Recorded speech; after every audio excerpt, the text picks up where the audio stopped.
কিন্তু এখন ইসলামের নামে রাজনীতি করা গণতান্ত্রিক দলের আমির ও নেতাকর্মীরাও শিরকি উৎসব উপলক্ষে মুশরিকদের শুভেচ্ছা জানাচ্ছে। আপনারা দেখেছেন জামায়াত ইসলামীর আমির ডক্টর শফিকুর রহমান দুর্গাপূজা উপলক্ষে হিন্দুদের প্রতি আন্তরিক শুভেচ্ছা জানিয়ে ফেসবুকে স্ট্যাটাস দিয়েছে। নিজের দলীয় নেতাকর্মীদের নির্দেশ দিয়েছে এই উপলক্ষে হিন্দুদের সাহায্য সহযোগিতা করার জন্য। আচ্ছা, এই জামাত আমির কি জানে না শিরকি উৎসব উপলক্ষে মুশরিকদের শুভেচ্ছা জানানো মুসলিমদের জন্য বৈধ নয়? নাকি সংখ্যালঘু হিন্দুদের কিছু ভোটের আশায় তারা তাওহীদ ও শিরকের পার্থক্য ভুলে গেছে? নাকি ক্ষমতায় আসার জন্য রামবাম ও বিশ্ব তাগুতদের অনুকম্প লাভের উদ্দেশ্যে এমন ঈমান বিধ্বংসী কাজ করছে? বস্তুত গণতান্ত্রিক সিস্টেমটাই এমন। এখানে বিশ্ব তাগুতদের সাপোর্ট পাওয়ার জন্য কুফর শিরকের প্রতি নমনীয় ও নতজানু আচরণ করতে হয়।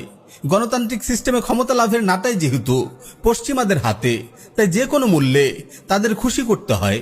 লিবারেল গণতান্ত্রিক ইসলামী দলগুলোকে বারবার পশ্চিমাদের কাছে জানান দিতে হয় তারা মৌলবাদী না, তারা ক্ষমতায় আসলে ইসলামের বিধান কারো উপর চাপিয়ে দেবে না, হিজাব ম্যান্ডেটরি না, সকল ধর্মের আচার অনুষ্ঠানকে তারা সম্মান করে, যদিও তা শিরকি উৎসব হোক। তারা মডারেট ইসলামের পক্ষে। এজন্য বেপরদায় নারীদের সাথে নিয়ে তাদের ফটো সেশন করতে হয়। বিভিন্ন সভা সেমিনার ও টক শোতে ইসলামের বিধিবিধানের ব্যাপারে ভুল ব্যাখ্যা দাঁড় করিয়ে সেকুলারদের মন জয় করতে হয়। এভাবেই তারা পশ্চিমাদের আশ্বস্ত করে আর শরিয়া প্রতিষ্ঠার বিষয়কে অগ্রাহ্য ও উপেক্ষা করে। যারা ক্ষমতায় আসার আগেই ইসলামী বিশ্বাস ও মূল্যবোধকে বিসর্জন দিতে কার্পণ্য করে না, তারা ক্ষমতায় এসে কেমন ইসলাম প্রতিষ্ঠা করবে? বিশ্ব তাগুতদের চাপকে উপেক্ষা করে কিভাবে ইসলামের বিধান অনুযায়ী শাসন পরিচালনা করবে?